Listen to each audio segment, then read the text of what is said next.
ఈ అవకాశం ఇచ్చిన సర్వోన్నతుడు ఘనమైన తండ్రికి మొదటగా లేకలేని నా కృతజ్ఞతాస్తుతులు తెలియపరుస్తూ ఎన్నో విలువైన సంగతులు దైవ గ్రంథము నుండి మనం నేర్చుకునే గొప్ప అవకాశాన్ని తండ్రి అయిన దేవుడు మనకు అనుగ్రహించి ఉన్నారు కనుక దేవుడి యొక్క మాటలను మనం శ్రద్ధగా వినవలసిన వారమేమో. మరి అలాగే తండ్రి అయిన దేవుడు 2024 సంవత్సరం అంతా తన కృపలో మన కాపాడి భద్రపరిచి ఈ 2025 సంవత్సరంలో ఆయన సన్నిధిలో ఉండి మనం ఆరాధించే అవకాశాన్ని తండ్రి అయిన దేవుడు మనకు అనుగ్రహించి ఉన్నారు. అది కేవలం దేవుడి కృప. ఆయన కృప లేకపోతే ఆయన సన్నిధిలో మనం ఉండే అవకాశం లేదు. అయినా దేవుడు మనల్ని ప్రేమించి 2025 సంవత్సరంలో మరొకసారి ఆయన సన్నిధిలో మనం ఉండడానికి, ఆయన మాటలు వినడానికి ఆయన కృపతో మనందరినీ కూడా కాపాడాడు. అటువంటి కృప కలిగిన దేవునికి స్తోత్రాలు స్తుతులు తెలియజేస్తూ, అలాగే ఆయా ప్రాంతాల్లో ఉండి దేవుడి యొక్క వాక్యాన్ని లైవ్ ద్వారా వింటూ మమ్మల్ని ప్రోత్సహించి మా పరిచయం కొరకు ప్రార్థిస్తున్నాం. మీ అందరికీ తాటిపూర్ క్రీస్తు సంఘం నుంచి హృదయపూర్వక వందనాలు తెలియపరుస్తూ ప్రార్థన చేసుకుని మన వాక్య పరిచయంలోకి ప్రార్థన. సర్వోన్నతుడు సర్వశక్తిమంతుడు పరలోకమందు ఆసీనుడు అయిన మా కన్న తండ్రి, మీ పరిశుద్ధమైన అతి శ్రేష్టమైన పరిపూర్ణమైన నామానికి స్తోత్రాలు తెలియజేస్తున్నాం. గడిచిన 2024 సంవత్సరం అంతా కాపాడారు. ఎన్నో మరణాలు, అపాయాలు, కష్టాలు, సమస్యలు తప్పించి మరి తండ్రి ఎన్ని కలిగి ఉన్న 2025 సంవత్సరంలో మమ్మల్ని తండ్రి బ్రతికుంచారు. ఎన్నో వానలతో, ఎన్నో తండ్రి భూకంపాలతో, భయంకరమైన బలహీనతలతో, ప్రమాదాల్లో ఎంతో మంది 2024 సంవత్సరంలో మరి మరణించారు. ఈ లోకాన్ని, కుటుంబాన్ని విడిచిపెట్టిన వారు ఎందరో ఉన్నారు. అయినా అటువంటి పరిస్థితుల్లో నుంచి మమ్మల్ని, మా కుటుంబాలని రక్షించి కాపాడి ఈ 2025 సంవత్సరం చూడగలిగిన ధన్యకరమైన జీవితం మాకు ఇచ్చారు. కేవలం మీ కృపని మేము గుర్తించుకునే భాగ్యాలు దయచేయండి. ఇంకేదో సంపాదించాలి, ఏదో సాధించాలి, ఎలగలిగిన బ్రతకాలని లోపల అనుకోకుండా దేవుడి బ్రతుకుని సంవత్సరాన్ని ఇచ్చారంటే మరి ఎక్కువగా మరి మా తప్పులన్నీ క్షమించుకొని మా నడవడికలన్నీ సరిదిద్దుకొని వాక్యం ద్వారా దేవుడికి ఇష్టలుగా బ్రతకాలి, జీవించాలన్న ఆలోచన మా అందరికీ ప్రసాదించి కృప చూపించి బలపరిచి మీ సహాయములు సహకారాలు అందించండి. మాతో మీరు ఉండండి. మీ గ్రంథంలో వాక్యాన్ని మీరు ధ్యానించుండగా మీ పరిశుద్ధాత్మ సహాయం జ్ఞానం వహించి వినుచున్న వారికి వినగలిగిన చెవులు, గ్రహించే హృదయాలు ప్రసాదించమని, మరి వచ్చిన మమ్మల్ని అందరినీ జ్ఞాపకం చేసుకుని మీ కృపలో భద్రపరచమని, మరి ఉన్నతమైన మాటలు మాకు వినిపించి మీరే మహిమ ఘనత ప్రభావం పొందమని, అసత్యమును అబద్ధము మాకు దూరంగా ఉంచమని, వినుచున్న వారికి విని చెవులు, గ్రహించే హృదయాలు ప్రసాదించమని, ఆయా ప్రాంతాల్లో ఉండి లైవ్ లో వింటున్న వారందరినీ కూడా ఆశీర్వదించమని యేసుక్రీస్తు పరిశుద్ధ నామమున ప్రార్థన అడుగుచున్నాము తండ్రి, ఆమేన్. విలువైన దేవుని సంగతులు పరిశుద్ధ గ్రంథం నుండి మనం నేర్చుకుందాం. చెప్తున్న ప్రతి మాట మీద కూడా మనం మనసు పెట్టవలసిన అవసరం ఉంది. ఎందుకంటే బైబిల్ అనగానే మనకు తెలుసు దేవుని యొక్క గ్రంథం అని, దేవుని మాటలే గ్రంథంలో బిగుడు ఉన్నవని, ఆ మాటలనే మనం చదివి ధ్యానిస్తున్నామని మనందరికీ తెలుసు. మరి దేవుని మాట వింటున్న మనందరం కూడా దేవునికి భయపడడం నేర్చుకోవాలి. ఎందుకంటే దేవుడు అంటే చాలా మందికి బొత్తిగా భయం లేకుండా ఉన్న ప్రపంచంలో మనుషుల మధ్యలో మనం బ్రతుకుతున్నాం. కానీ మనం దేవుని భయం నేర్చుకోవాలంటే దేవుని ప్రజలైన వారితో ఉండాలి. దేవుని మాటల్ని గౌరవించే వారితో మనం నడవాలి. అప్పుడే దేవుని విలువలు మనం పెంచుకుంటాం. చెడు నేర్చుకోవాలంటే చెడు చేసేవారితో స్నేహం చేస్తాం. పలానది ఏదన్నా మనం సంపాదించుకోవాలంటే దాంట్లో అనుభవం ఉన్న వారితో మనం స్నేహం చేసి మనం అది నేర్చుకుని ఎదుగుతాం.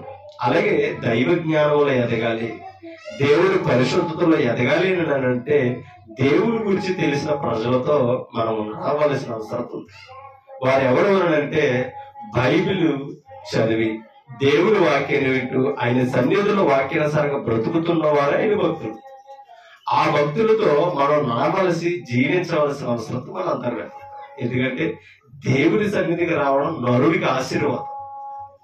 అందుకనే దావీదు గారు ఓ మాట మాట్లాడుతూ ఆయన రాజు అంతటి వాడు ప్రార్థన చేస్తాడు. అమ్మ ఒకసారి రాజు అంతటి మందర వచ్చి ఇక్కడ కూర్చోవాలి. ఏ పిల్ల చాలా బయట ఉండొచ్చు, బయట అలా చేపడతాం. అమ్మ సమూయేలు గ్రంథం, రెండో సమూయేలు గ్రంథం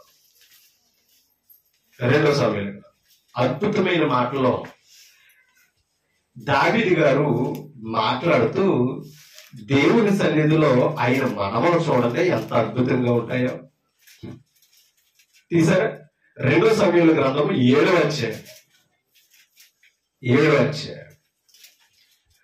28వ వచనం చదువుతాం. ఈ మాటలో మీరు జాగ్రత్తగా వినండి. యెహోవా నా ప్రభువా మేలు దయచేయుదు అని నీవు నీ దాసుడునైన నాకు అప్పుడు మేలు చేయవలసింది ఎవరో? దేవుడు. మేలు చేసేవాడు దేవుడు. అంటే దీన్ని బట్టి అర్థమవుతుంది మానవుడు ఏం చేయలేడని, మేలు చేయలేడని. చేయాలని కూడా సాధ్యం కాదు. ఎందుకంటే ఏదో కొంతవరకు చేయగలడు తప్ప కానీ జీవితకాలం చేసేవాడు కాదు. బంధువర్గమైన మరొకరైనా సరే మేలు అనేది చెయ్యాలంటే నరుడికి సాధ్యం కాదు. కానీ మేలు చేయవలసేవాడు ఎవరట? దేవాది దేవుడు. అది మనందరం కూడా జ్ఞాపకం ఉంచుకోవాలి. అందుకనే ఆ మాటలు చెప్తున్నాడు, మేలు దయచేయదు అని నీవు నీ దాసుడునైనా నాకు. ఒక మాట ఏమని సంబోధిస్తున్నాడో రాజు, మేలు దయచేయదు అని నీ దాసుడునైనా. అంటే ఇప్పుడు దావీదు ఎవరట? ఎవరికి దాసుడు? దేవునికి దాసుడు. మీరు జాగ్రత్తగా వినాలి. దావీదు గారు ఎవరికి దాసుడట? వినపడతలేదా? దేవునికి దాసుడట. ఎవరో? దావీదు గారు. అంటే ఇప్పుడు దేవుని దాసుడట. ఇప్పుడు దాసుడు అంటే అర్థం ఏంటి? అమ్మా సేవకుడు అంటే దానికి ఇంకో అర్థం ఏంటంటే పనివాడు. ఓకేనా? సేవకుడు అంటే పనివాడు. ఇప్పుడు ఎవరి సేవకుడు దావీదు అంటే ఇప్పుడు సేవకుడు అంటే పనుడు అనుకున్నా. ఎవరు పని చేసేవాడు ఇప్పుడు దావీదు? దేవుని పని చేసే దావీదు. ఇప్పుడు దాసుడు అని ఆయన చెప్పుకున్నాడా? ఎవరన్నా పరిచయం చేశారా? ఆయనే చెప్పుకున్నాడు నీ దాసుడిని అని. అంటే దేవుని ఎదుట దాసుడు అని చెప్పుకుంటున్నాడో ప్రజల ఎదుట ఎలా ఉన్నాడు తెలుసా? 18వ వచనం ఎవరంటేనా? ఒక మాట. మరి ఇందాక దేవుని దగ్గరకు వచ్చి ప్రార్థన చేస్తే ఏమన్నాడు? నీ దాసుడును అని అన్నాడు. మరి ఇశ్రాయేలు ఎదుట ఎవరంట దావీదు గారు? నేను అంటున్నా రాజు అంతటి వాడు, దేశాన్ని పాలించే ముఖ్యమంత్రి అయ్యేవాడు,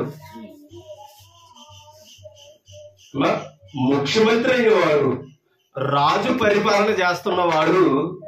ఒక మాట మనం అర్థం చేసుకోవాలి. దేవుని దగ్గరకు వచ్చినప్పటికి దాసుడు ఎలా అయిపోయాడండి?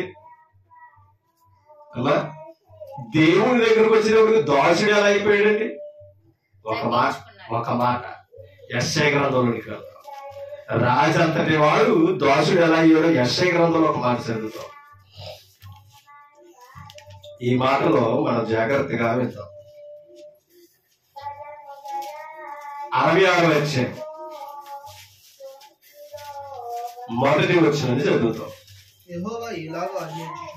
యెహోవా ఎలాగూ ఆజ్ఞ ఇచ్చుచున్నాడో ఆకాశము ఎవరికంట?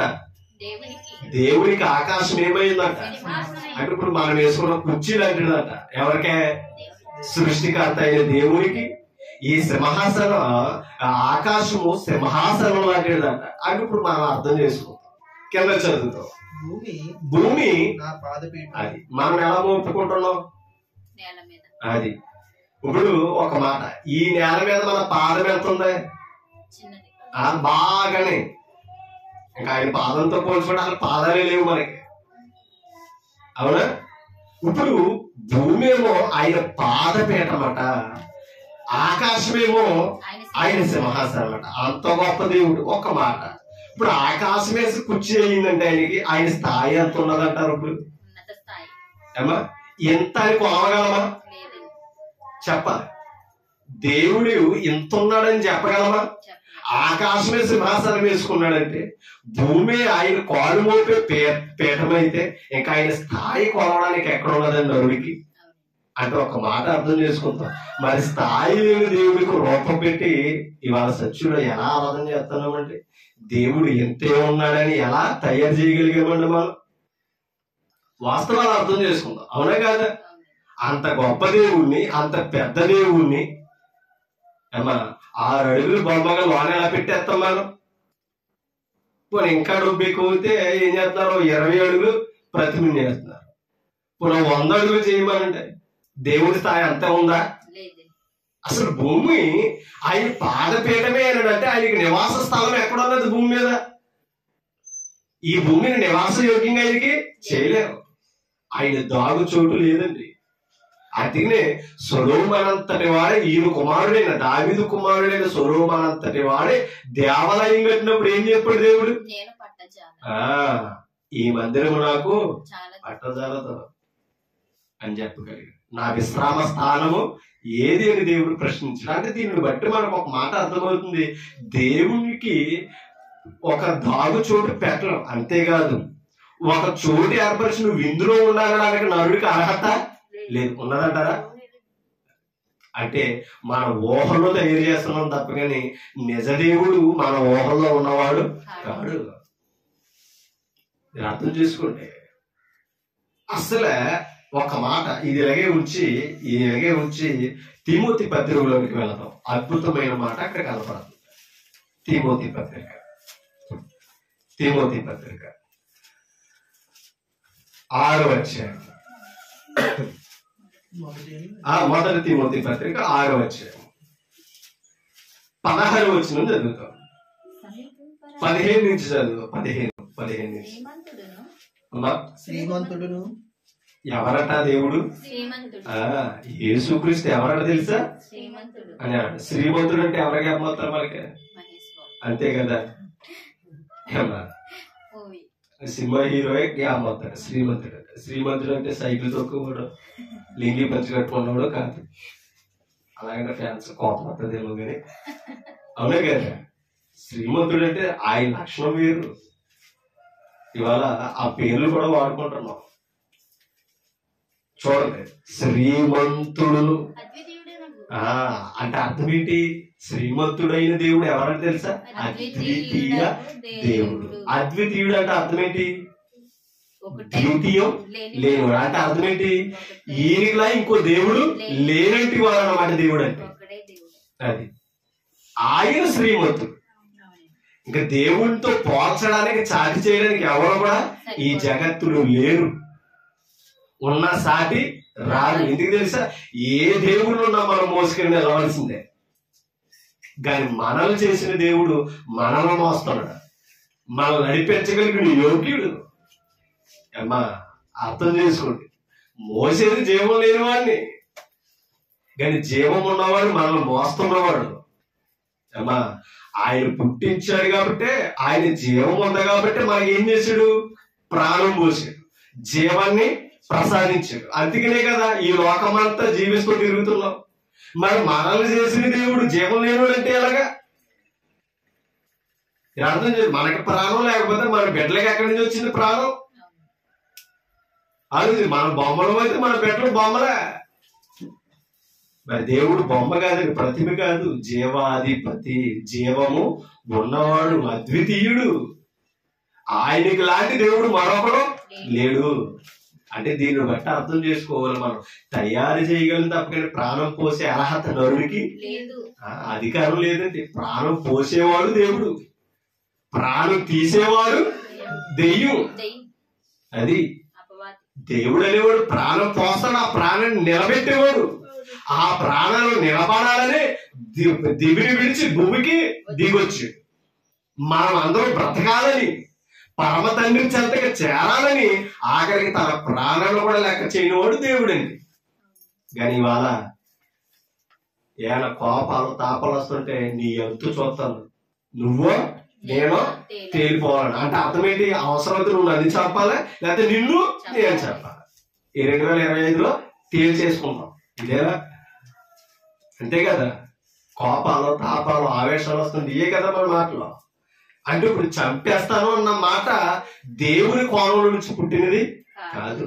అవసరమైతే నీ కొరకు చస్తాను అన్నంటాను చూసారా, అది ప్రాణాలను నిలబెట్టే మాట. చంపేవాడు దేవుడు కాదు.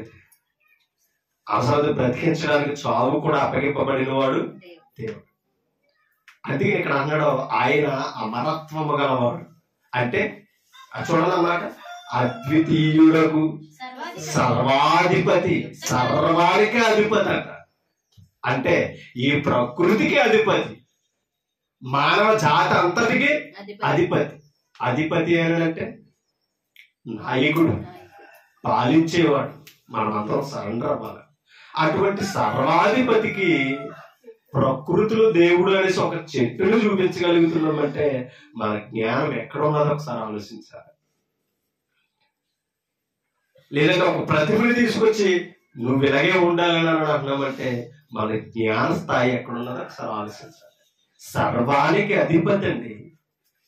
ఒక జిల్లాలకే అధికారిని ఎంత గౌరవిస్తున్నాం మనం, అవునా? కేవలం ఒక గ్రామాల అధికారిని ఎంత గౌరవిస్తున్నాం? మన గ్రామ ప్రెసిడెంట్ దూషిస్తామా? కోపమొత్తి ఇంట్లో తిట్టుకుంటా తప్పి నేను పడిలో తిట్టాం. ఎందుకని? అది చట్టరీత్యా నేరం, అవునా? అందుకనే నీ పడక గదిలోనైనా నీ మనసు మీద రాజుని ఏం చేయొద్దన్నాడు దేవుడు, దూషించొద్దు. ఎందుకంటే ఈ రాజుని నియమించిన వాడు ఎవరో, అది చంద్రబాబు నాయుడు మనకు మేలు చేయకపోయినా తిప్పకూడదు. ఎందుకంటే చంద్రబాబు నాయుడు నియమించింది ఎవరో, మొన్నదాకా జగన్ గారు ఉన్నారంటే మనం ఓట్లేస్తే కాదు, దేవుడి చిత్తములని కూర్చోబెట్టి, అవునా? మన ఆలోచన బట్టి ఇప్పుడు అధికారిని కూడా మార్చాడు. నాకు జగన్ గారు అంటే ఇష్టం, చంద్రబాబు నాయుడు అంటే ఇష్టం లేదు, నాకు వద్దు అనడానికి ఉన్నదా? ఒకవేళ అలా అనుకోవచ్చేమో తప్పని కాదనడానికే లేదు. ఎందుకంటే అధికారికంగా కూర్చున్నాడు ఆయన. మనుషులు కూర్చోబెడితే ఆయన కూర్చోబెడితే దైవ నిర్ణయంలో ఎవరిని తీసేయడానికి మనకు అధికారం లేదు. ఎందుకంటే ప్రతి అధికారం ఎక్కడి నుంచి వస్తుంది అన్నాడు అమ్మా? ప్రతి అధికారం ఎక్కడి నుంచి వస్తుంది? దేవుని యొద్ద నుంచి వస్తుందంట. ఇప్పుడు మనం పాలించాలని అమ్మా, మనకి ప్రభుత్వం చేయాలి. చంద్రబాబు నాయుడు గారు దేవుడి దృష్టిలో ఉన్నాడు కాబట్టి కూర్చున్నాడు. అర్థమవుతుంది? ఆయన నిర్ణయం మారితే ఈయన మారతాడు. అందుకని మనం దేవుని మీద ఎందుకు ఆధారపడాలి తెలుసా? దేవుడికి ఎందుకు ప్రార్థన చేయాలి తెలుసా? అసలు అధికారి యొక్క హృదయాలు మార్చగలిగిన సమర్థుడండి దేవుడు. ఎంత ఘోరమైన హృదయాలైనా మార్చగలిగిన వాడండి ఆయన. అందుకనే హెచ్కిలు అంటాడు, రాతి గుండెని తీసివేసట మాంసపు గుండెని ఇస్తాను మీకు, రండి నా వైపు తిరగండి అని చెప్తున్నాడు. ఈ గుండె సామాన్యమైంది కాదండి. ఒక్కసారి మనసులో ఏర్పరచుకున్నామంటే అది మంచి చెడును మనం వదలం, అవునా కదా? తప్పు ఇలా ఉండకూడదు, ఎంతకాలం ఇలా ఉంటామంటే నేను ఒక్కసారి మనసులో అనుకున్నానంటే ఎవడో మాట ఏంటంట. ఎందుకని? హృదయం నిర్ణయం అటువంటిది అంతా భయంకరమైనది. ఒక్కసారి మంచిలో చెడు తర్వాత అది తీర్మానం తీసుకున్నట్టు మార్చుకోలేము. కానీ అటువంటి ఘోరమైన హృదయాలను కూడా మార్చగలిగిన వైద్యుడు యేసుక్రీస్తు. ఆయన దగ్గరకు వచ్చారు కాబట్టి మూర్ఖులు కూడా మారారండి. ఏనర్థమందా? ఎంతో చెడ్డవారు ఇవాళ గొప్పవారిగా తీర్చబడ్డారండి. దేనిని బట్టి తెలుసా? పరిశుద్ధుని బట్టి, పరిశుద్ధుడి యొక్క మాటలను బట్టి. ఎవరో చెడుగా మారరు, మంచిగా మారండి. భావాలు, స్నేహాలు, మార్గాలు, క్రియలు, దీనిని బట్టి మారిపోతాం. కాబట్టి మనం ఇప్పటి నుంచైనా దేవుడిని అనుసరించి సత్క్రియలను నేర్చుకుంటే, భక్తులతో తిరిగితే, దేవుడి సన్నిధిలో ఎదిగితే మనం దేవుని బిడ్డలుగా మార్చబడే ఒక అవకాశం ఉంది. లోకంతో తిరగంగానే చెడిపోయాం. లోకానికి దేవుడు ఎవరో తెలియదండి. అందుకనే ఒకటి చెట్టు అంటాడు, ఒకటి పుట్ట అంటాడు, మరొకరు ఆకాశం అంటారు, ఒకరు నీరు అంటారు, నిప్పు అంటారు. ఈ పంచభూతాలను ఆరాధిస్తున్నారా లేదా? ఎందుకని? ఇవి బ్రతికిస్తున్నాయని బ్రతికించేవన్నీ దేవుళ్ళు అనుకుని ఏం చేస్తున్నారు? ఏదో ఒక రూపం చేసుకుని దేవుడిగా పూజిస్తున్నారు. కానీ పంచిపోతాలని సృష్టించగలిగిన సర్వాధిపతి యేసుక్రీస్తు. ఆయన దేవుడిగా గుర్తించి ఆరాధించాలి. దేవుడు మర్చిపోయారు కాబట్టి దేవుని విడిచి వచ్చాడు. దేవుడు ఎవరో చెప్పడానికే, దేవుడు ఎవరో మానవ జాతికి వివరించడానికి వచ్చాడండి. అటువంటి దేవుణ్ణి మనం మర్చిపోయి తిరగడం వాక్యానుసారం కాదు. అందుకే ఇక్కడ అన్నాడు సర్వాధిపతి యుక్త కాలములు యందు ఆ ప్రత్యక్షతను కనపరుచు. మీకు అర్థమైతే యుక్త కాలములు యందు ఆ ప్రత్యక్షతను కనపరచును అంటే దీన్ని బట్టి అర్థం చేసుకుంటే ఆల్రెడీ ప్రత్యక్షుడు అయ్యాడు లేదా? ఎప్పుడు? యుక్త కాలములో.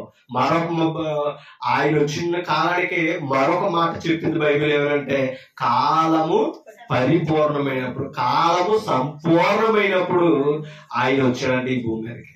అంటే దైవ నిర్ణయం అయినప్పుడే వచ్చాడు యేసుక్రీస్తు. ఎప్పుడో ఉన్నాడు. దైవ తండ్రి నిర్ణయాన్ని బట్టి ఈ భూమి మీదకి వచ్చాడు.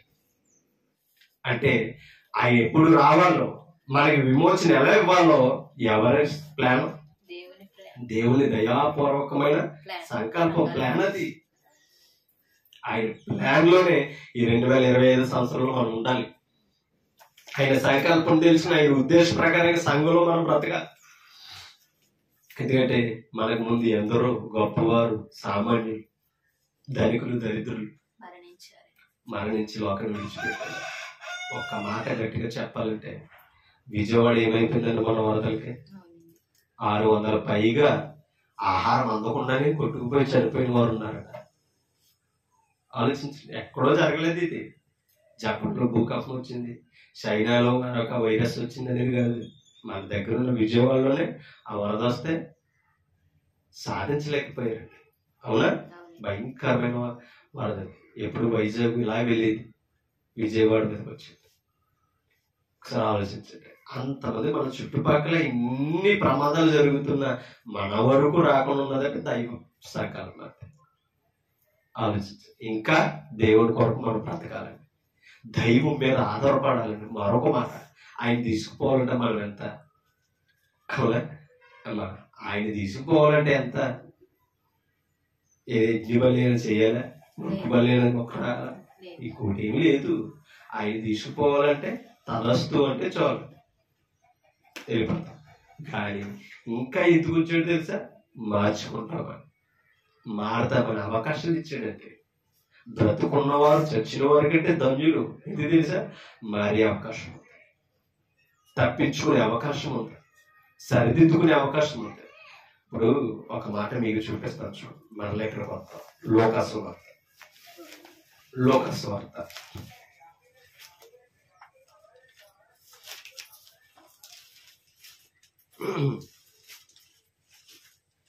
తీసారు. ఒక మాట మీకు చూపిస్తాను చూడండి. 16వ అధ్యాయం లూకాసు వార్త 20వ వచనాన్ని చదువుతారు. 20వ వచనం. లాజరు అను ఒక దరిద్రుడు ఉన్నాడట. లాజర్ ఎవరట? లాజరు అని ఒక దరిద్రుడు నేను, వాడు పురుగులతో చూడండి, వాడు కురుపులతో నిండినవాడట. అంటే మీరు అర్థం, మొత్తం ఒళ్ళంతా ఏమున్నాయట అమ్మా? కురుపులతో నిండున్నాడట. ఎవరో మళ్ళా దరిద్రుడు అంట. దరిద్రుడు అంటే అర్థమైంది తెలుసా? తినడానికి లేదు, కట్టుకోవడానికి లేదు, నివాసమే ఆయన దరిద్రుడు. కురుపులతో నిండిన వాడే ధనవంతుని ఇంట వాకిట. అది ఎక్కడున్నాడట? ఏమి లేక ఒక ధనవంతుని వాకిట గేటు గుమ్మం కనపడి ఉన్నాడట. ఎవరో దరిద్రుడు, ఆయనేమో ధనవంతుడు. ఇప్పుడు గేటు గడే ఉన్నాడంటే మీరు అర్థం చేసుకుంటే ధనవంతుని ఇంటికి వెళ్ళే అర్హత కలిగిన జీవితం కాదు. కింద చదువుతా 21. అతని బల్ల మీద నుండి పడు రొట్టె ముక్కలతో. ఆ మాట చూడండి. ఎవరి బల్ల మీద నుంచి? ఇప్పుడు తింటున్నప్పుడు ఏదైనా చేయాలా పట్టదనుకో మళ్ళీ దులుపుకుని తింటాడు అతను. ఎందుకని? ఎందుకు తినడం? ధనవంతుడు కనుక. ఇదే దరిద్రుడికి ఇస్తే ఆల్రెడీ ఆ బల్ల కింద పడి మొక్కలే తింటున్నాడు అంట ఆయన. ఆలోచించండి. చూడండి, ఆ ధనవంతుడు బల్ల మీద నుండి పడు రొట్టె ముక్కలతో ఆకలి తీర్చుకొనగోరెను అంటే అర్థం చూసుకోండి. బల్ల మీద నుంచి పడే మొక్కలు అయితే మనం అంటే సాపేసుకుని లేదా కుర్చీలో తింటాం అన్నాం, అవునా? ఒక స్థాయి ఉన్న వాళ్ళు ఇంట్లో ప్రతిదానికి ఇప్పుడు బెడ్రూమ్ ఉంది, అవునా? హాల్ ఉంది, హాల్కి మళ్ళీ ఏముంది, డైనింగ్ హాల్ ఉంది. అంటే స్థాయిని కట్టుకున్న వాళ్ళు ప్లాన్ అన్నమాట. కిచెన్ ఉంది, ఇల్లు అంటే అది. ఒకప్పుడు చిన్నసారి ఉంటే 2 గదులు ఉంటే 4-5 కుటుంబాల్లో కాపురం చేసిన విధానాలు. ఇప్పుడు ప్లానింగ్, భార్య భర్తలు 2 బెడ్లు ఉంటే వాళ్ళకి ప్లానింగ్, అవునే కదా?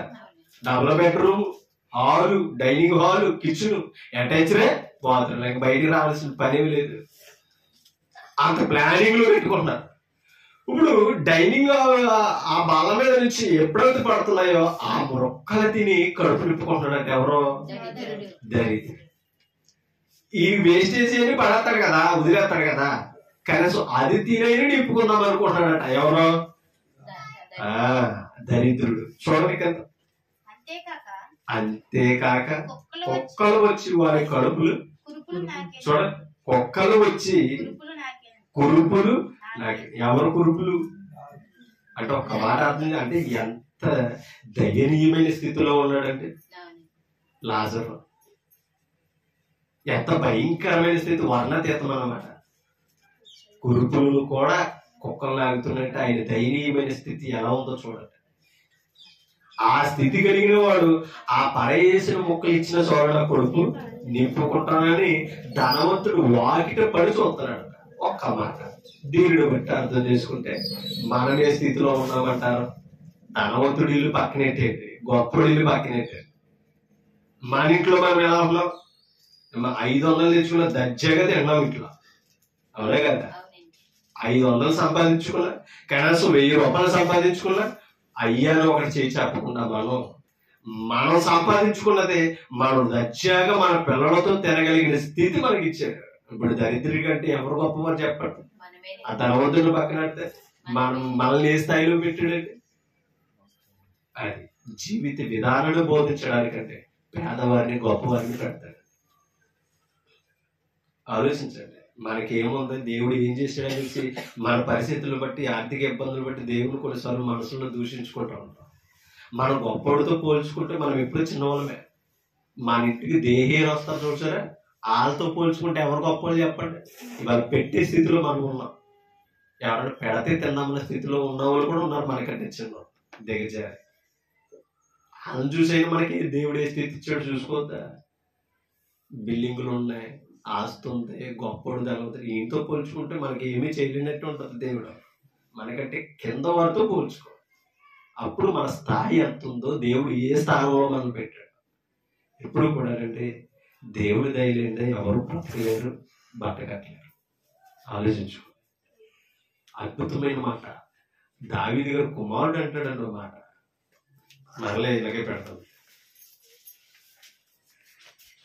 ప్రసంగి గ్రంథం 2వ అధ్యాయం అద్భుతమైన మాట ప్రసంగి గ్రంథంలో మనకు చూడండి. ప్రసంగి 2వ అధ్యాయం తీసారు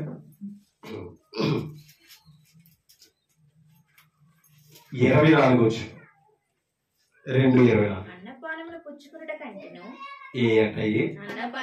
అన్నపానములు పుచ్చుకున్నటి కంటేను తన కష్టార్జితం అంతటి చేత సుఖపడుట కంటేను నరునికి మేలుకరమైనది ఏది? ఎంత అద్భుతమైన మాట అండి. జ్ఞానీయులు సులభులు లోకానంతా చదివేసి, ఎందుకంటే ఇంకా ఇతనికంటే జ్ఞానవంతుడు అప్పుడు ఎవరు కూడా లేరు, దేశంలోనే లేరు. కూషు దేశపు రాణియే, ఆవిడ కూడా జ్ఞానవంతురాలే. ఎవరో శాబాదేశపు రాణి, ఒక స్త్రీ. శాబాదేశపు రాణియే జ్ఞానవంతురాలు. ఎవరు సొలొమోను అంట దేవుని రాజట, ఆయనకంటే జ్ఞానవంతుడు లేడని అనుకుంటే పరిశీలన చేయడానికి వచ్చిందట రాజు దగ్గరికి. ఈయన జ్ఞానాన్ని, ఈయన రాజ్య పరిపాలన చూసి ఆశ్చర్యపోయిందట, సలామని వెళ్ళిపోయిందంటే. ఈ జ్ఞానము నీ ప్రజలు నీ నడవడి ఆ మహాదేవుని బట్టి వచ్చిందయ్యా అని ఆశ్చర్యపోయింది. జ్ఞానం ఉన్న వాళ్ళు అంత క్రమశిక్షణతో ఎదుగుతారనేది ఆవిడ గుర్తించింది. కానీ జ్ఞానవంతుడు ఎప్పుడు గొప్పవాడిగానే ఉంటాడు. జ్ఞానం లేనివాడే ఎలా పడతాడో బ్రతికాడు. అలాగే పరిశుద్ధులైన వారు కూడా క్రమశిక్షణతో బ్రతకాలి. చెడు మంచిని గుర్తిస్తూ నడవలసిన వారు పరిశుద్ధులు. దేవుడు అంటే పరిశుద్ధత అంటే తెలియని వారు ఎలాగైనా బ్రతికేస్తారు లోకంలో. కానీ ఒక భక్తుడికి అటువంటి బ్రతుకు గ్రంథం ఇవ్వాల. అందరికంటే ప్రత్యేకంగా ఉండాలండి. దైవ బిడ్డలో ప్రత్యేకంగా కనపడాలనేది దేవుని యొక్క సంకల్పం. మనల్ని బట్టి చూసిన వారు మార్చబడాలి. అది రావాలండి. ఇప్పుడు చూడండి, భోజనం చేసి చూడండి, అన్నపానములు పుచ్చుకున్నటి కంటేను తన కష్టార్జితమంత్రి చేత సుఖపడుట కంటేను నరునికి మేలుకరమైనది ఏది లేదట. ఇప్పుడు నేను ఇవన్నీ ఎవరు అనుభవిస్తున్నారు? నాకు లోక స్వార్థలు చదివాం కదా. ఎవరు అనుభవిస్తారో చెప్పండి. ఆయన ఇప్పుడు దరిద్రుడికి మేలు లేదనే కదా చెప్పండి. తన కష్టార్జితము వలనే కదా సుఖపడతాడు, తింటాడని చెప్తున్నాడు జ్ఞానేశ్వరుడు. ఇప్పుడు కష్టపడడానికి లాజర్కి ఎందుకు లేదు? దరిద్రుడు. ఆ దరిద్రుడు ఎందుకు కష్టపడతలేదు? కురుపులతో నిండి ఉన్నాడు. ఆరోగ్యం ఉంటే కదా పనికి వెళ్ళాలి. అమ్మా, సంపూర్ణమైన ఆరోగ్యం ఉంటేనే కదా మనం పనికి వెళ్ళగలం. అంటే ఇప్పుడు మీరు అర్థం చేసుకుంటే 2024 సంవత్సరం అంతా మనం కష్టపడి సంపాదించుకున్నామంటే ఎవరిచ్చారు సర్వారోగ్యం? అది బలహీనతలు రాలేదా? వ్యాధులు రాలేదా? అంటే తప్పించడైనా మహాదేవుడు. మన వేసుకున్న టాబ్లెట్ల ద్వారాను, బలమైన ఆహారాల ద్వారాను, ఆ డాక్టర్ల ద్వారాను ఏం చేసాడు తెలిసి ఇప్పుడు మనల్ని స్వస్థపరిచి తప్పించాడు. సర్వాధికారి. ఆయనకి అసత్యమైనది ఏది లేదండి. ఓకేనా? అప్పుడు ఆయన సెలవు లేకుండా ఏమీ తీసుకోలేవాడు. అప్పుడు ఆయన సెలవు ఉంది కాబట్టి ధనవంతుడు ఆ స్థితిలో ఉన్నాడు. సెలవు లేదు కాబట్టి దరిద్రుడు ఈ స్థితిలో. ఈయన చూసి ధనవంతుడు గుర్తించుంటే బాగుండేమో. ఇప్పుడు లోకం ఎవరిని చూస్తుంది? దరిద్రుని చూస్తుంది, ధనవంతుని చూస్తుందా? ఇప్పుడు సావిత్రులు జ్ఞానేని సులభని కూడా అన్నాడు, ధనవంతునికే స్నేహితులు ఎక్కువ అంట. అవునా? మళ్ళీ ఇంకో మాట అంటాడు, ధనం పెరిగేవో కోలుదంట దాన్ని భక్షించేవారును ఎక్కువ. కుటుంబాల చుట్టాలే ఏముంటేనే ఆస్తి ధనం ఉంటే, నీకు పొజిషన్ ఉంటే అంతే కదా. పెద్దలు కూడా ఇవన్నీ చూసినేమో పెద్దలు పెట్టిన సామెతలు. బెల్లం ఉన్న కాడికే ఈగలు కూడా వస్తాయి, చెమలు వస్తాయి, ఈగలు వస్తాయి. ఏముంటే తీపి ఉంటే. అది డబ్బు ఆస్తి అనేది తీపి మన దగ్గర ఉన్నదనుకో, నువ్వు కేకెక్కలా బాగా అని వచ్చేస్తారంతే, అన్నయ్య అని వచ్చేస్తారంతే, బావగారు అని వచ్చేస్తారంతే. ఆఖరికి నువ్వు ప్రార్థన కూడా రానివ్వకుండా ఆపేస్తారంతే. ఎందుకని? మేమంటే ఎక్కువ. ఎన్నో ఏళ్ళు అయింది, ఎక్కడికో ఇల్లు వచ్చింది, ఇప్పుడు నిన్ను చూద్దామని వస్తే మమ్మల్ని వదిలేసి ప్రార్థనకి వెళ్ళిపోతావా అంటారంతే. అంతే కదా. మరి నీ మనదలో ఎక్కడికో వెళ్ళింది, 8 సంవత్సరాలు దేవుడు కాపాడు వచ్చావు, పలకరిండి అమలు వస్తే ఎంత అడుగుపడుతుంది బట్టి మమ్మల్ని వదిలేసి వెళ్ళిపోతావా? దెయ్యంలాగా వచ్చారు వీళ్ళు, దేవుని దగ్గరికి రానివ్వకుండా ఆపుతున్నారు. అది అర్థమవుతుంది. అమ్మ అంతేనా? ఆ రూపంలో వచ్చింది ఎవరో? దెయ్యం. ప్రయారిటీ ఇవ్వాలి.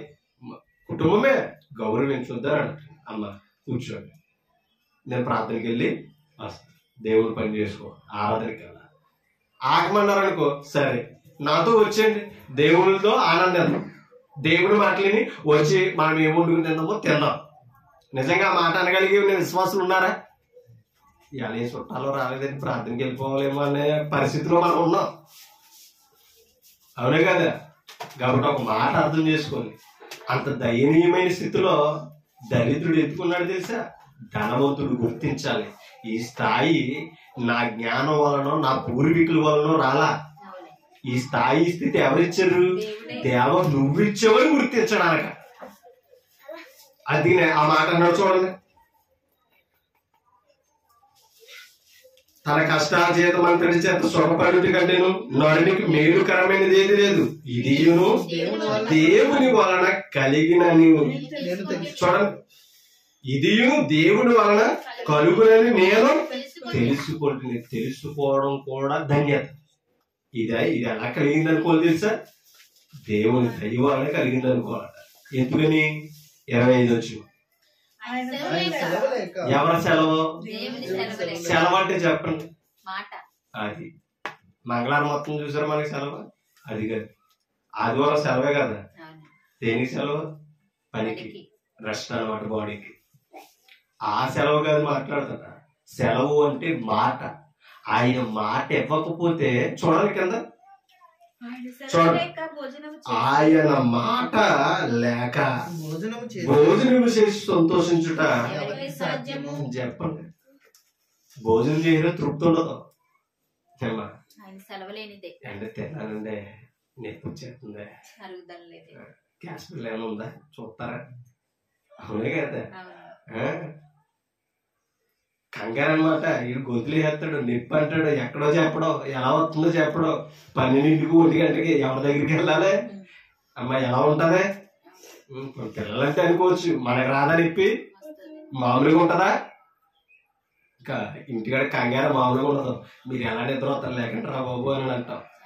అదే కదా, అందరినీ లేకొట్టేస్తాం. మనస్తృప్తి ఏంటన్నా? ముక్కలు ఎక్కువ తిన్నదంటే పాపం బిర్యానీ కదా, ఇంకో గరిట ఎక్కువ వేయించుకుందట. ఇప్పుడు ఏం చేస్తుంది? అవి పడుకుంటలేదు, పడుకునే వాళ్ళు పడుకుంటారు. దేనిని బట్టి వచ్చింది ఇది? కక్కుర్తి.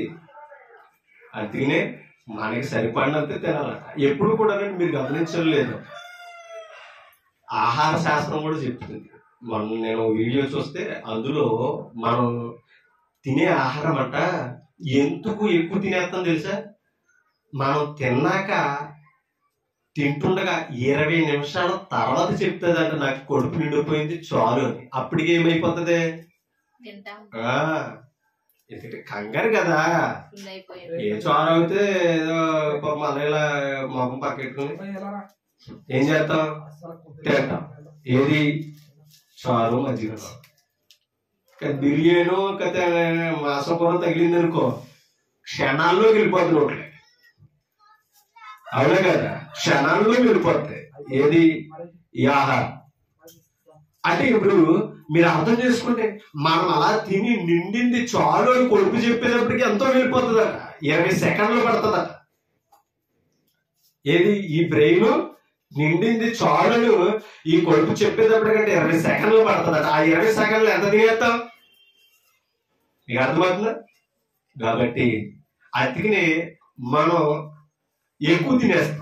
ఎక్కువ తినేసి ఆపశాపాలు పడి అనారోగ్యం పాలు అవుతాం. ఎప్పుడు కూడా వైద్య శాస్త్రం చెప్పింది ఒకటే, తక్కువ తినాలంట, ఎక్కువ కాలం బ్రతకాలంట. ఎక్కువ తింటే తక్కువ కాలం బ్రతుకుతామంట. అవునే కదా. అందుకనే లిమిట్ ఉండాలి. ఎంత తినాలో అంత తినాలి.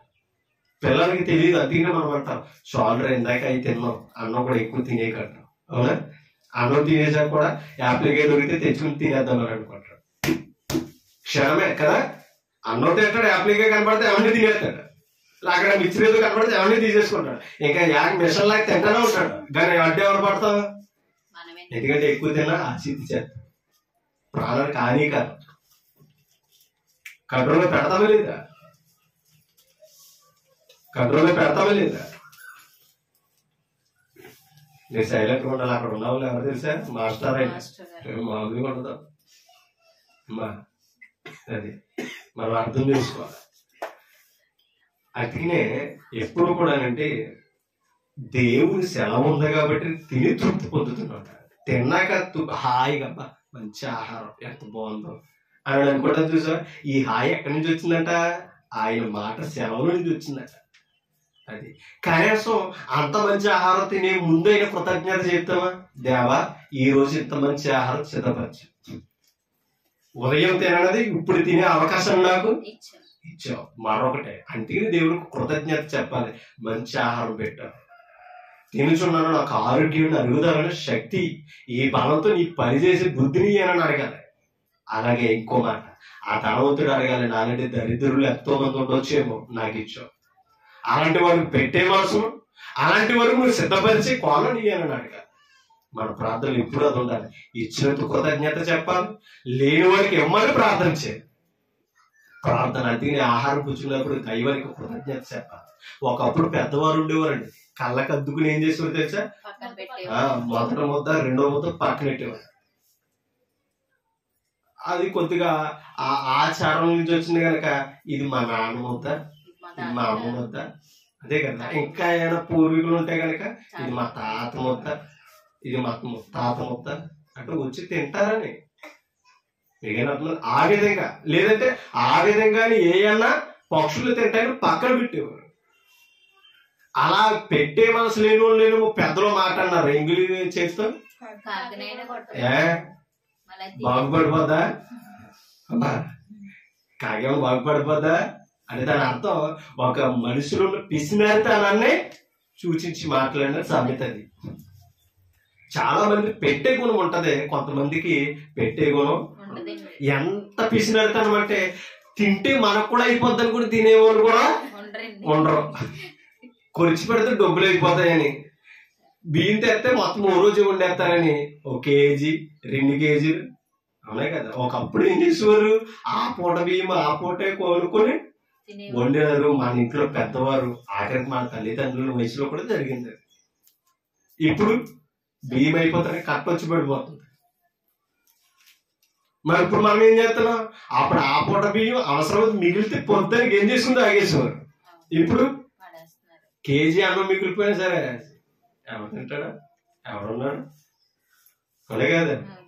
అది ఎలా కనపడుతున్నాడు నీకు, బిర్యానీ తినమని చల్లదనం తిట్టాలా, ఇదే కదా మన పొజిషన్ ఇవాళ.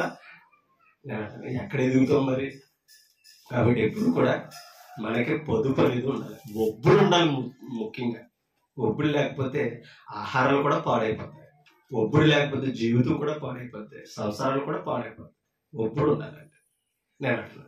ఒబ్బుడి క్రమశిక్షణ అనేది ఇంట్లో లేకపోతేనే పాడు అనేది ఎంటర్ అవుతుంది కదా. మరి భక్తిలో క్రమశిక్షణ లేకపోతే మీకు అర్థం చేయాలి, ఆత్మ పాడైపోతుంది. మనం జీవింపేసేసి ఆత్మ పాడైపోతుంది.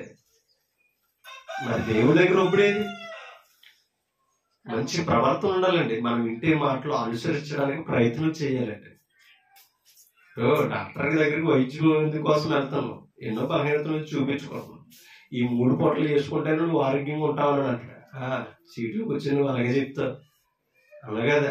5 అంతస్తులు బిల్డింగ్ కట్టేసి ఇలా వచ్చిన వాళ్ళకల్లా అవసరం లేక 3 బిల్లలు 4 బిల్లలు రాసేసి నువ్వు ఎదిగిపోతున్నా అక్కలొద్దులే అనేసి పక్కనెట్టేయడానికి 2 రోజులు వేసుకుని డాక్టర్ గారికి అనారోగ్యం వచ్చేది కదా. ఎవరికి అనారోగ్యం అవుతుంది, ఎవరు పాడవుతారు ఆలోచిస్తున్నావా? దేవుని దగ్గరకు వచ్చి దాని ప్రకారంగా జీవించకపోతే మన ఆత్మ నశించిపోతుంది. ప్రశాంత్ మన ఆత్మ నశించిపోతుంది. అందుకనే భక్తులు క్రమశిక్షణ కావాలండి, పవిత్రపరిచి దేవుని మాటలకి విధేయత కావాలండి మనకి. అందుకే నా మాట చెప్తున్నాడు, ఆయన సెలవును బట్టి మనం ఏం చేస్తున్నాం తెలుసా, సంతోషించుతున్నామంట. కిందకు అద్భుతమైన మాట ఉంటారంట. 26వ వచనం చూడండి, 25వ వచనం. ఆయన సెలవు లేక భోజనం చేసి సంతోషించుట ఎవరికి సాధ్యము? ఎలాగా అంటే ఎందుకు చెప్తున్నాడు చూడండి. దైవ దృష్టికి మంచివాడిగా నుండి వానికి ఎలా ఉండాలంట మనం? మనుషులందరూ మనల్ని తిట్టాలని కోరుకుంటామా? అందరికంటే నేనే బుద్ధిమంతుని అనిపించుకోవాలి, నేనే ఈ గ్రామంలో చాలా మంచి ఉన్నాను అందరూ నన్ను అనుకునే వాళ్ళ మనం బ్రతకాలనుకుంటాం. మనం చెడ్డవారు అనిపించుకోవడానికి ప్రయత్నం చెయ్యం, కానీ మంచివారు అనిపించుకుంటామా అనుకుంటాం తప్ప మంచి లక్షణాలు చేయక మంచివారు అని అనిపించుకో. అలాగైనా ఒప్పుకొని చెడ్డోడు అంటే ఒప్పుకుంటామా? మన లక్షణాలు మంచిగా లేకపోయినా చెడ్డోడు అంటే ఒప్పుకోలేని కోణం మనది. అందుకని ఇప్పుడు దైవ దృష్టికి ఎలా ఉండాలట? మంచివాడిగా ఉండాలట ముందు. ఇప్పుడు దేవుడి దృష్టికి మంచోళ్ళు అవ్వాలంటే ఏం చేయాలి చెప్పండి? ఏం చేయాలి? ఆయన దృష్టికి మంచోళ్ళు అవ్వాలంటే కొత్త బట్టలు, నూతన సంవత్సరం వచ్చింది కదా, కొత్త బట్టలు వేసేసుకుని రావాలా? అంతే కదా, అదే కదా ఆలోచిస్తాం. ఆయన సన్నిధికి వచ్చినప్పుడు కొత్త బట్టలు వేసుకుని రావాలి.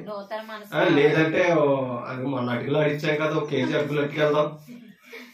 ఇంకా ఎక్స్ట్రా దేవుడికి నచ్చాలంటే దాంట్లో శనగపప్పులు కలుపుదాం, అవునా, బెల్లం కలుపుదాం, లేదంటే పండగ కలుపుదాం. ఇవన్నీ ఎక్స్ట్రా బిల్లింగ్ చేస్తే నేను చాలా మంచిగా ఉన్నాడు అనుకుంటా, కానీ ఏమైనా ఉందా?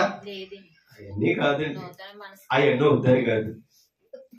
అలా ఇంకా ఇంకా మంచిది అయితే దేవునికి నేను ఇష్టలవుతానని వీటిలో ఎలా చూస్తున్నామో మన హృదయంలో కూడా దగ్గర అవ్వాలి. మీకు అర్థమైంది?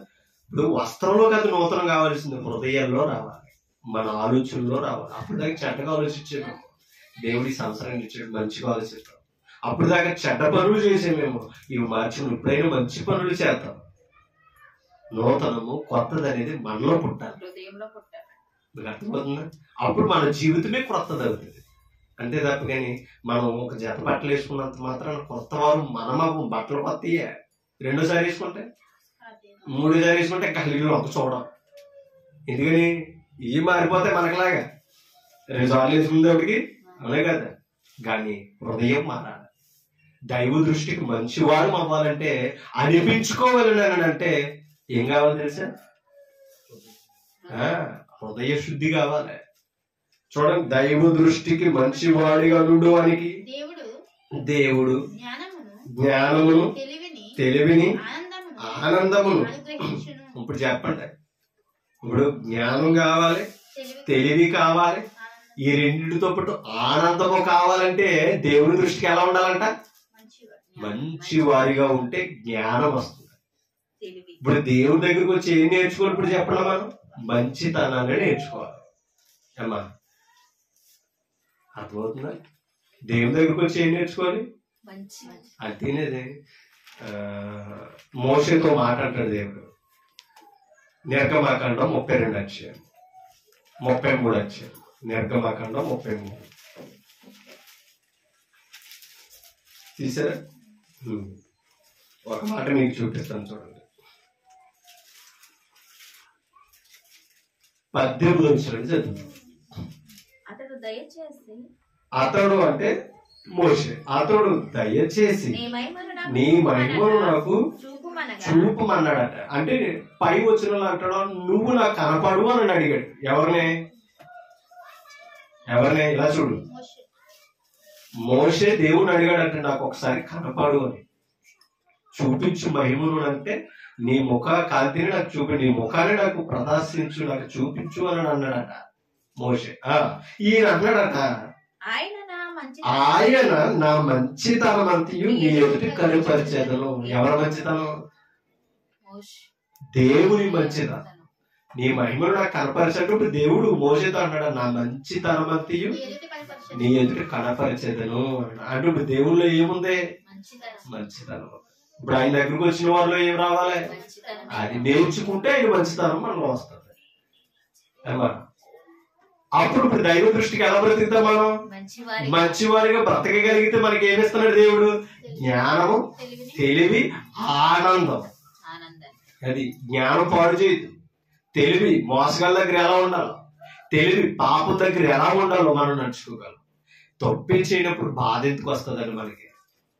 అమ్మా చెడుగుణాలతో లేనప్పుడు, అమ్మా మనం వినాలి, చెడుగుణాలతో మనం లేనప్పుడు, అపరాధములు లేనప్పుడు మనం ఎందుకు బాధపడుతుంది చెప్పండి. అందుకనే దేవుని నీతి ఉంటే ఆనందమే మన జీవితంలో. మనం ఆనందంగా ఉంటే ఎప్పుడు ఇంకొకరికి పంచాలని చూసుకుంటాం. మనము కొటేషన్ రాస్తాం కదా, అందరూ బాగోవాలి, నేను ఉండాలనుకుంటా తప్ప అందరూ బాగోవాలని అనుకో. కొటేషన్ గా బాగుంటది అది, అవునా? కానీ అందరూ బాగోలని కోరుకునేవాడు పర్వతండి. అర్థం చేసుకుని ఆయన పరిశుద్ధుడు, ఆయన ఎద్దకు వచ్చేవారు కూడా ఎలా ఉండాలని కోరుకున్నాడు. అదే నేను పరిశుద్ధులు కనుక మీరు పరిశుద్ధులుగా ఉండనని ఇశ్రాయేలు వేడుకున్నాడు. మనం అందరం పరిశుద్ధుల్లా ఉండాలి అని అంటే పరిశుద్ధులైన దేవుని మాటలను అనుసరించాలి. ఇప్పుడు దైవ దృష్టికి మంచివాడిగా ఉండాలంటే ఏం చేయాలి? మంచివాడైన దేవుడి దగ్గర బ్రతకాలి. ఇప్పుడు మంచివాడు దేవుడు, దేవుడి దృష్టికి మనం మంచివారం అవ్వాలి. ఏం చేస్తావుతాం? సామెతల గ్రంథం 3వ అధ్యాయం. సామెతల గ్రంథం 3వ అధ్యాయం మొదటి వచ్చిన చదువుతాం. నా కుమారుడా, ఎవరి ఉపదేశం? ఉపదేశం అనగా మాట.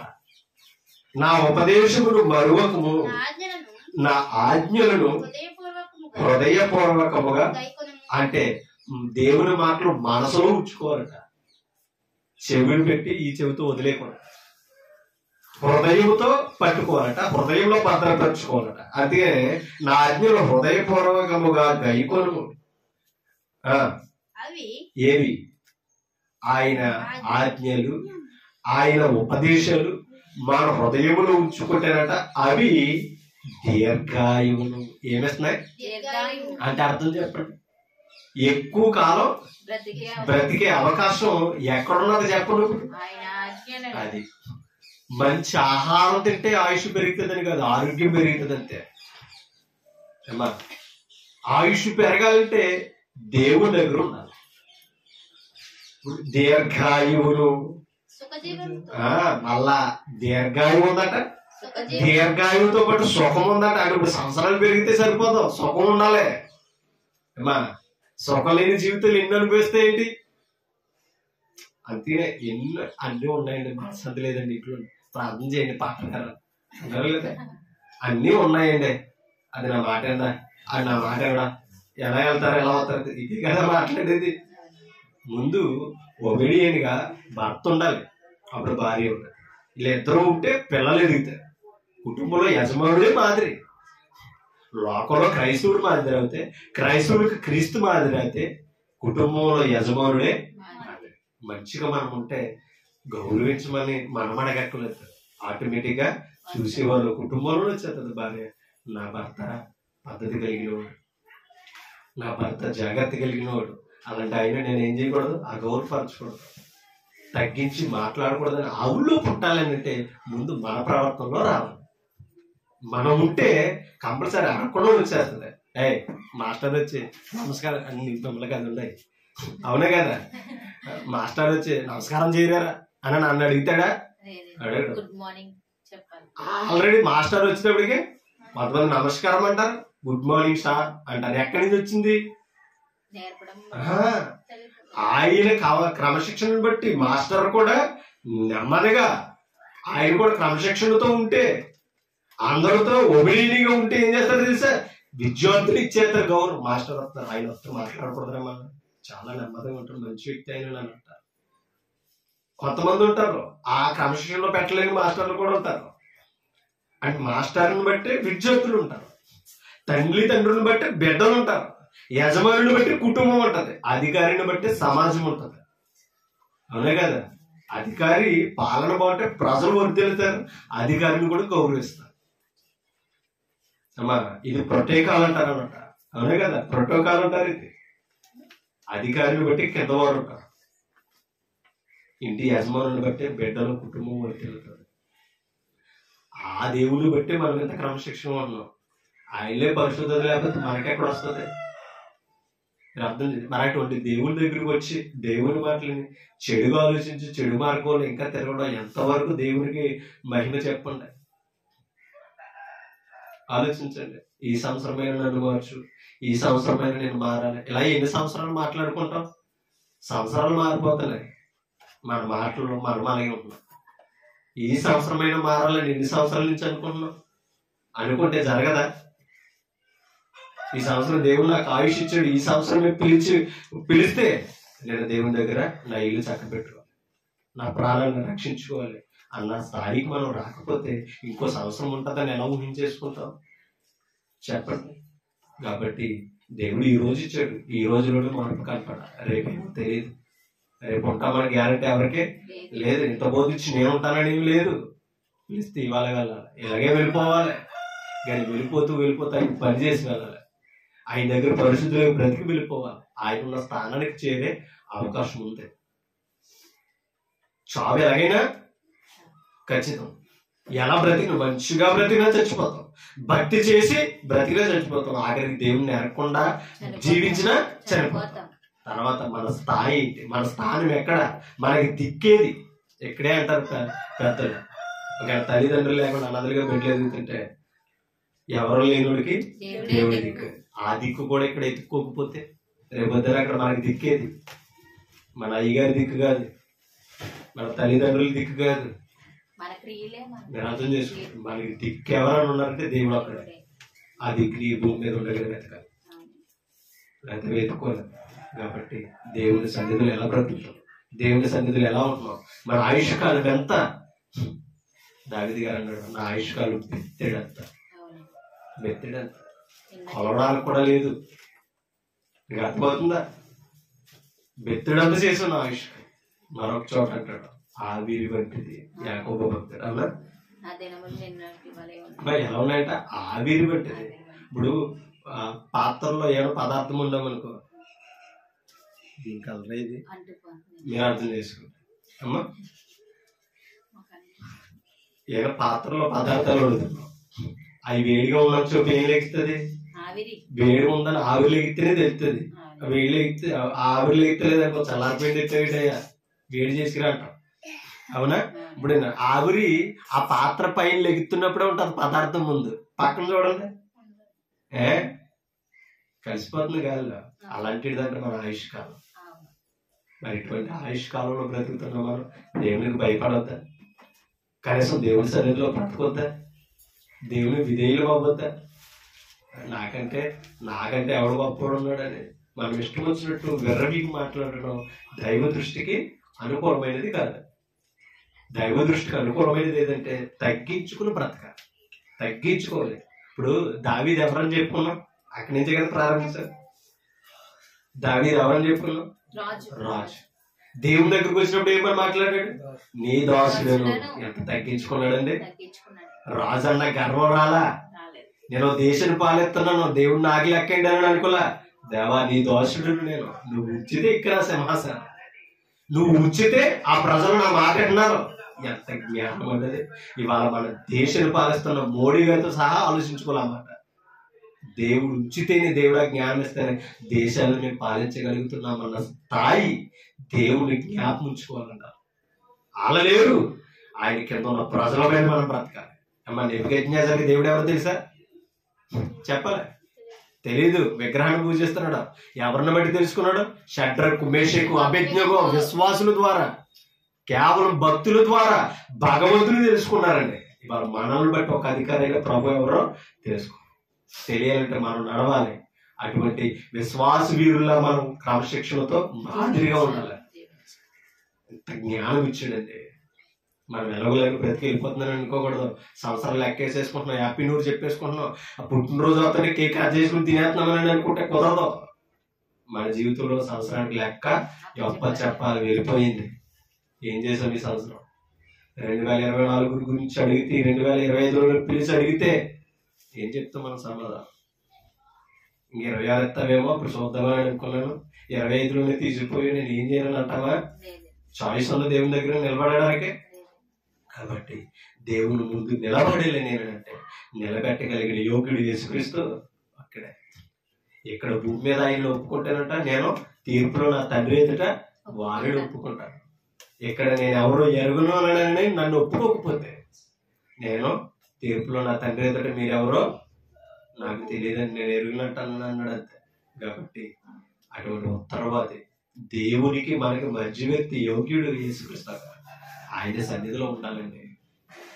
ఎందుకంటే మనకి దేవుని దూరం చేసి చెడు లక్షణాలతో మన జీవితాన్ని పాడు చేసుకుంటూ ఎందుకు తిరగాలని మన కొరకు ప్రాణం పెట్టాడండి. పరలోకాన్ని కూడా వదిలేసి నిత్యము దూతల ద్వారా మహిమ పొందుతున్నవాడండి యేసుక్రీస్తు. పరిశుద్ధుడు పరిశుద్ధుడు పరిశుద్ధుడు అనే తండ్రి కుమార పరిశుద్ధాత్ములు ఆరాధనింపబడి కొనియాడబడుతున్న ఆ స్థానాన్ని వదిలేసుకుని ఎందుకు రావాలంటే యేసుక్రీస్తు మన పాపపు జీవితాలు అడిగి తీసి చనిపోతుంటే నరకానికి పోతున్నామని తెలిసిందే. తండ్రి దగ్గరికి పరలోకానికి చేరాలని యేసుక్రీస్తు మన కొరకు ఆ మహిమను కూడా విడిచి వచ్చేసాడు. అంటే దావీదు నేను నీ దాసుని ఎలా చెప్పుకున్నాడో, కుమారుడై దేవుడయ్యుండి కూడా దాసుని రూపము ధరించిన రిక్తునిగా వచ్చిన. రిక్తుడు అంటే ఇందాక లాజరు గురించి చెప్పుకున్నాం చూసా, తగ్గించుకోవడం కాదు, ఏమీ లేను అంటే రిక్తుడు అని అంటారు. రిక్తుడు అంటే ఏమీ లేనివాడు. ధనవంతుడికి అన్నీ ఉన్నాయి, దరిద్రుడికి ఏమి. కానీ మరి పరదేశికి ఎలా వెళ్ళాడు? పరదేశికి ఎలా వెళ్ళాడు? ఏమి లేవు, దైవ భక్తి ఉంది. సృష్టికర్తను గుర్తించాడు కాబట్టి లాజరు అబ్రహాము రూమును ఆడుకున్నాడు, పరదేశంలో ఉన్నాడు. ధనవంతుడు అన్ని అనుభవించాడు. ఆఖరికి ఇటువంటి దరిద్రుడు కూడా నేను పెట్టకూడదని వదిలేయాడు. ఆఖరికి ఎక్కడికి వెళ్ళిపోయాడు దరిద్రుడు? ధనవంతుడు ఆరని అగ్నికి వెళ్ళిపోయి అక్కడ యాతన పడుతున్నాడట. కారణం ఏంటి చెప్పండి? ఇద్దరికి తేడా ఏంటి? అన్ని ఇంకా చెప్పాలంటే ఓదారంగు వస్త్రాలు ధరించాడు. ఇప్పుడు కంచు పట్టు అంటాం కదా బట్టలో, ఆనాడు అటువంటి ఓదారంగు వస్త్రాలు ధరించిన వాడు ధనవంతుడు.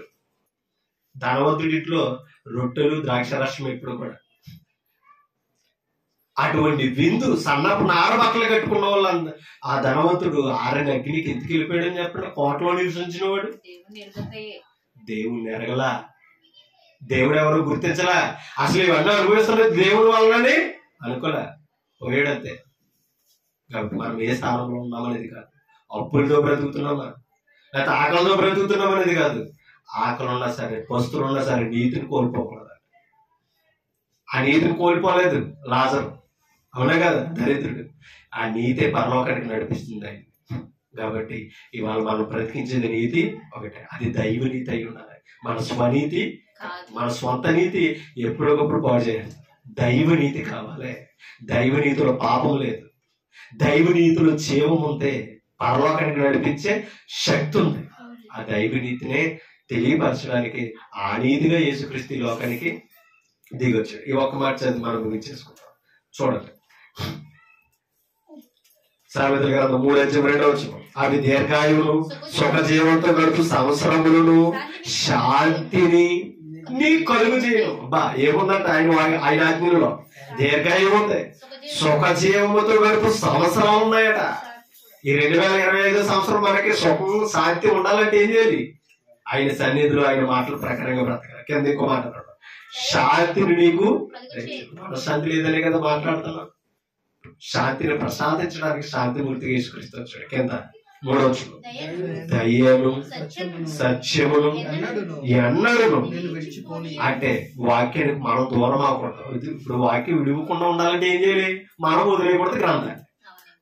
దేవుడు మనకు దూరం అవ్వకుండా ఉండాలంటే ఏం చేయాలి? ఆయన సన్నిధిని మనం వదిలేయకూడదు దరిద్రులాగా. కింద చదువుతాం, వాటిని కంఠభూషణముగా, అంటే గొలిసేసుకుంటా కదా, అడవులు నక్లీస్ వేసుకుంటాను, నేనేం చేసుకుంటాను, సైజ్ చేసుకుంటాను, లేదంటే ఏదో మంత్రం తాడో కట్టుకుంటున్నాం, అంతే కదా. ఈ రావంటే ఓ తాడేదో కట్టుకుంటున్నాం కదా, అలా ఏం కట్టుకోవాలట? అది దీర్ఘాయువు అది సత్యం దగ్గర ఉంది. మన కంఠహారంగా ఏముండాలి తెలుసా? అంటే దాని అర్థం ఏంటి? ఇప్పుడు వాక్యాలన్నీ తయారు చేసి మెల్లో కట్టుకోవడమా? ఏమా కాదు, మన నోరు తెరిపితే వాక్యం ఉండాలి. మన కంఠం నుంచి ఏం రావాలి? దయ సత్యమే రావాలి. అలా ఎక్కించుకోవాలంటే కింద మాట్లాడాడు చూడండి, హృదయం అనే పలక మీద, అప్పుడు నోట్లో నుంచి వస్తాయి. మన కంఠానికి మన గొంతుకు అలంకారంగా అప్పుడు ఉంటాయి. కింద మాట్లాడినాడు చూడండి, ఎప్పుడు అలాంటి వాటిని సంపాదించుకుని కలిగి ఉన్నప్పుడు చూడండి, అప్పుడు దేవుని దృష్టి ఎందును, ఎవరి దృష్టి అట? ఆ దేవుని దృష్టి ఎందును, మానవుని దృష్టి ఎందును నీవు దయనుంది మంచివాడవనిపించుకుందువు. ఎవరు మంచోళ్ళు ఇప్పుడు చెప్పండి అమ్మా? 25 కేజీలు బియ్యం ఇచ్చినోడు మంచోడు కాదు, లేకపోతే అన్న సంతానం ఉన్నది సందర్భం లేదు సహకరించిన వాడు కాదండి. అది మానవుడి దృష్టిగా మంచోడు. మరి దైవ దృష్టికి మంచోళ్ళు ఎప్పుడు అవుతాం? ఆయన ఆజ్ఞల ప్రకారంగా నడిచినప్పుడు. అవునా? దయ్యను సత్యమును మనం ఎన్నో విడవకుండా దేవుని సన్నిధిని మరవకుండా బ్రతికినంత కాలం మనకి ఏముంది చెప్పండి? ఇప్పుడు ఏముంది? దేవుని దృష్టికి మంచోళ్ళు అవుతాం. ఓకే అమ్మ వినండి, ముగించారు. దేవుని దృష్టికి మంచోళ్ళు అవుతే లాభం ఏంటి? ఇందాక ప్రసంగి మర్చిపోకూడదు, దైవ దృష్టికి మంచివాడగు వానికి జ్ఞానమును తెలివిని ఆనందమును దయచేయను. దేవుడు దయచేస్తున్నాడే లేదా? ఇప్పుడు ఆనందం జ్ఞానం తెలివి ఎవరి దగ్గర ఉంది? సృష్టికర్త దగ్గర. అవన్నీ మనం కలిగి ఉండాలంటే దేవుడు ఎవరికి ఇస్తానంటున్నాడు? నా దృష్టికి మంచిగా ఎవరు బ్రతికితే వాళ్ళకి ప్రసాదిస్తాను. మళ్ళా మంచుడు వెలవలాగా అయిపోవట్లేదు, మంచుడు ఎలా అవుతావు కూడా చెప్పాడు. అవునా? ఎలా అవుతావు? ఆయన వాక్య ప్రకారంగా ఆయన సన్నిధులు బ్రతికినంత కాలం మనం ఏమవుతాం? మంచి వారు అనిపించుకోవడానికి ఈ సంవత్సరమైన ప్రయత్నం చేద్దాం. మంచిగా ఉందాం, దేవుడి సన్నిధిలో బ్రతుకుదాం, ఈ మంచిని అనేకులకు పంచుదాం. అమ్మా అవునా కదా? అందరూ బాగోని అందులో నేను ఉండాలన్న మాట పక్కనెట్టి అమ్మా నేను దైవ దృష్టికి మంచుల్లా ఉండాలి. ఈ మంచితనాన్ని అనేకులకు పంచి దేవుని దగ్గరికి అనేకుల్ని తీసుకొచ్చి వారిని మంచిగా నేను తయారు చేయాలనుకున్న స్థితిలో మనం ఎదగాలి. కాబట్టి దావీదు అన్నాడు ఆ మాట. ఏమని? ఆ ఒక్క మాట చదివి ముగించేస్తాను. 2 సమూయేలు గ్రంథం 7:28 ఆ మాట చదివి అక్కడే ప్రారంభించగానే అక్కడే ముగించుకుందాం.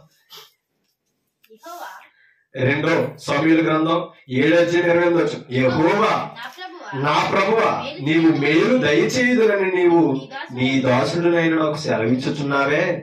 నీవు దేవుడు గనుక, అంటే మేలు చేస్తానన్నట్టు చేస్తానంతే, కీడు వస్తాదన్నావంటే వస్తుందంతే. నువ్వు దేవుడు మాట తప్ప. దయచేసి నీ దాసుడునైనా నా కుటుంబం, ఆయన మనవలు చూడండి దేవుని సన్నిధిలో కూర్చునే, నీ దాసుడునైనా నా కుటుంబము నిత్యము నిత్యము నీ సన్నిధిని ఉండునట్లుగా. డబ్బు అడగలేదు దావీదు, నా కుటుంబం అంతా నా భార్య పిల్లలతో నీ సన్నిధిలో ఉండేలాగా ప్రసాదించు దేవా అని అడిగాడు. ఈ 2025 సంవత్సరం అంతా మన కుటుంబాలతో దేవుని సన్నిధిలో ఉండాలి. అదే నిజమైన ఆశీర్వాదం. ఇది తెలుసా? మంచితనం ఉంది, జ్ఞానం సంపాదించుకునే అవకాశం ఉంది, తెలివిని సంపాదించుకునే అవకాశం ఉంది, ఆనందం ఉంది, దీర్ఘాయువు ఉంది, సుఖజీవంతో గడుపు సంవత్సరాలు ఉన్నాయి, శాంతి ఉంది. ఎక్కడ? దేవుని సన్నిధి. ఇవన్నీ గుర్తించాడు కాబట్టి దావీదు, నీ సన్నిధిలో ఉండే భాగ్యం నా కుటుంబానికి చాలు అన్నాడు. ఈ 2025 సంవత్సరం ఏ ఆదివారం దేవుని సన్నిధిని వదలకుండా దేవుని సన్నిధిలో ఉండడమే నిజమైన ఆశీర్వాదం. కాబట్టి అటువంటి ఆశీర్వాదంలో కింద ఇంకో మాట అన్నాడు చూడండి. యెహోవా నా ప్రభువా, నీవు సెలవిచ్చుచున్నావు, నీ ఆశీర్వాదము నుండి నా కుటుంబం నిత్యము ఆశీర్వదించబడును గాక. నీ ఆశీర్వాదము నుండి, ఆశీర్వాదం అంటే ఏదన్నాడా? నా కుటుంబం నీ సన్నిధిలో ఉంటే అదే ఆశీర్వాదము అన్నాడు. కాబట్టి ఆశీర్వాదాలు ఎక్కడున్నాయి? దేవుని సన్నిధిలో. కాబట్టి దేవుని సన్నిధిని వదిలేయకూడదు, దేవుని సన్నిధికి దూరం అవ్వకుండా ఉండాలి. ఏంటంటే కంపల్సరీ అయిన మాట వినడానికి వీలైతే పోయింది ఉందండి. దేవుని మాట వినమని కోరుతున్నాడు, మన హృదయాన్ని ఇవ్వమని అడుగుతున్నాడు. మనం ఇచ్చే డబ్బుల కంటే, మనకి ఇచ్చే పలహారాల కంటే, మనకి ఇచ్చే వస్తువుల కంటే ముందు మన హృదయాన్ని తర్వాత అవన్నీ. అవునా? మా కయ్యేను హేబేలు అర్పణ ఇచ్చారో లేదు దేవుడికి? చెప్పండి. కయ్యేను హేబేలు అర్పణ తెస్తే ఏం కోరాడు ముందు దేవుడు? బలియు అర్పణగా ఇచ్చే పదార్థం కాదు, ఇచ్చే హృదయం మొదట. ఆ హృదయంతో ఇచ్చాడు కాబట్టి ఎవరిని అంగీకరించాడు? హేబేలును అంగీకరించాడు. కయ్యేను ఫెయిల్యూర్ అయిపోయాడు. కాబట్టి మంచి హృదయాలతో ఉందాం, మంచి భావాలతో ఉందాం. దేవుని సన్నిధిని ఎప్పటికీ వదలకూడదని నన్ను నేను హెచ్చరించుకుంటాను, మిమ్మల్ని హెచ్చరిస్తాను. ఓకే, మీ అందరికీ హృదయపడుకుంటాను. Thank you.